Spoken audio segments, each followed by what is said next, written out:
Penguin Random House Audio presents Blind Fear, a thriller, by Brandon Webb and John David Mann. Read for you by Johnathan Mcclain. For my mom, Lynn Merriam, always inspiring me to make the impossible possible. BTW. For my mom, Carolyn Mann, the best storyteller I've ever known. JDM. Prologue. They have been out there for hours, climbing the great rock cliffs overlooking Black Sand Beach, then down by the water, poking through the shells and driftwood left by the ebbing tide, cooling off in the sky-blue sea as they drift toward the western tip of their island home. Playa Grande, Playa Vaca, Playa Vieja. They swim past beach after beach. Robin's egg sky, glass-clear aqua water, fish darting in a million colors. The soft crash of the surf, and not another soul in sight. This is their heaven. Vieques. Even the name sounds like surf breaking over sand. Half a mile offshore, just west of Playa Vieja, the boy sees his sister far ahead of him, laughing and making friends with an enormous sea turtle, her pink snorkel draped around her neck. He almost catches up with her, but she leaves her new reptilian friend and strikes out farther west, soon rounding the island's southwest corner and tracing the coastline northward. The boy follows wearily. She might be 3 years younger than him, but man, she packs a ferocious kick. Oye, no vayas tan rápido.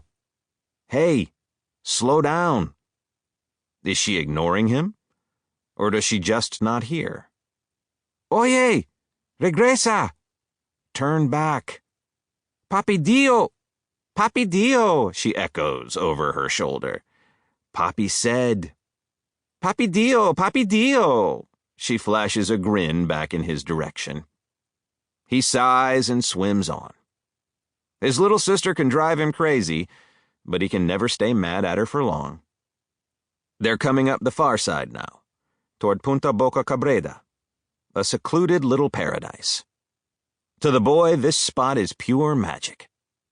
Such magnificent coral reefs, such an underwater explosion of color, and still mostly untouched by the turistas, who are put off by the sting of sea urchins and persistent swarm of sandflies, especially nasty on still hot days like this. The flies don't bother the boy. They are old acquaintances. The two are trespassing on restricted territory now, off limits to civilians, in part because of the danger of unexploded ordnance, left over from decades of constant bombardment when the U.S. Navy still used the island for target practice. No place for little nenas and nenas. A late afternoon fog presses in around them.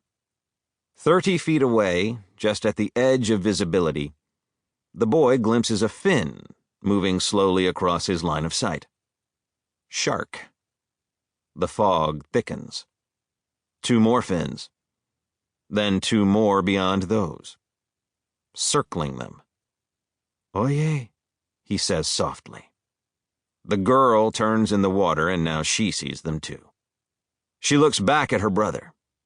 He looks at her. For a moment, neither moves. Then she grins and leans her head closer to the nearest fin. Boo, she says softly. The boy sighs and begins quietly side-stroking away from the shiver of sharks. His sister follows suit. They both recognize the brownish, rounded fins. Nurse sharks can grow up to 10 feet long and weigh as much as 300 pounds, but they aren't really dangerous, not if you leave them alone. Ignoring the little humans, the creatures move on up the coast searching for shellfish to graze. The 2 children turn south and head back the way they came. The fog is already thinning, The setting sun spreads orange wings over the horizon, painting the sea in shades of crimson. Soon it will be getting dark. They swim on in silence, broken only by the splish-splish of their strokes. After a few minutes, a soft rain sweeps in from across the Caribbean, stippling the water's purple surface with pinpricks. A billion tiny pebbles hitting a billion little ponds. A rising whisper that turns to a roar. The boy loves it when it rains. "Mira," the girl calls softly. "Look." He glances back at his little sister, who is treading water as she peers out through the rain at something far off the coast. "Don't you see it?" He swims back to her side and looks. He sees nothing. "Una ballena." He sighs. He doesn't see any whale, and doesn't believe she does either. She wants to go inspect the thing. He can feel her intention. He puts out a hand and touches her arm. "We shouldn't." She gently shrugs off his hand and throws a teasing little smile at him. "Papi Dio, Papi Dio." She sets out. He follows. The location where she pointed has to be a mile off, a few degrees left of the sinking sun. Or maybe only half a mile. Impossible to say. Through the rain, in the fading light, visibility is poor. He sees her pause in place, searching for the spot where she thinks the beast ought to be. Nothing. The boy finally reaches her just as she pulls on her snorkel and slips under the surface. He dives too, trailing her by a few yards, and follows her in a wide, lazy circle, finding nothing but more dark water and the usual swirls of sea life. And then, just as he is about to surface, he catches a glimpse of it. Maybe 40 yards off, just below the water's surface, a long, vague expanse of gray. The flank of a great beast. There are humpbacks in these waters, sometimes sperm whales and sei whales too, but the boy thinks this might be bigger than any sei whale. Blue whales have been spotted in the Sound from time to time, the largest animal ever known, although this one looks more gray than blue. Whatever it was, it's gone now. His sister turns back to look at him, her eyes wide, and points straight up. They surface. "Did you see it?" she gasps, and before he can reply, she has clamped her lips back around her snorkel's pink mouthpiece and disappeared under the water again. Once more he follows, trailing behind her by 8 or 10 feet, knowing the whale is long gone and their search will be fruitless. Suddenly, she pulls short, as if startled. He squints through the dark water, looking for what caused her to stop so abruptly. It takes a few seconds to register what he's seeing.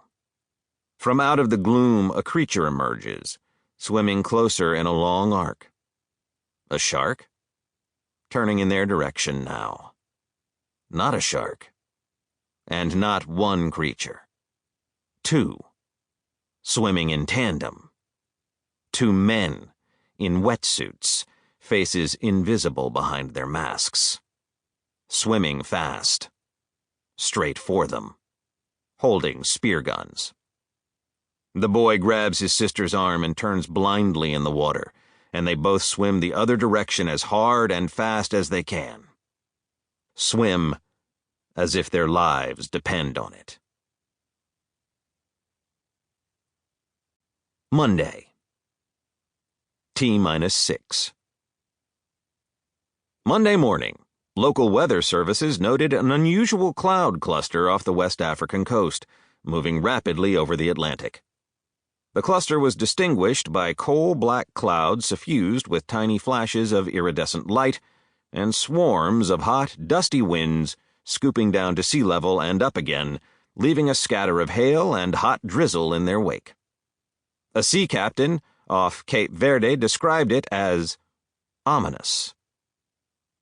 Later in the day, the cluster was upgraded to an investigative area and given the designation Invest 95L. The National Hurricane Center has begun collecting data. Chapter 1. Sample complete. Ready to continue?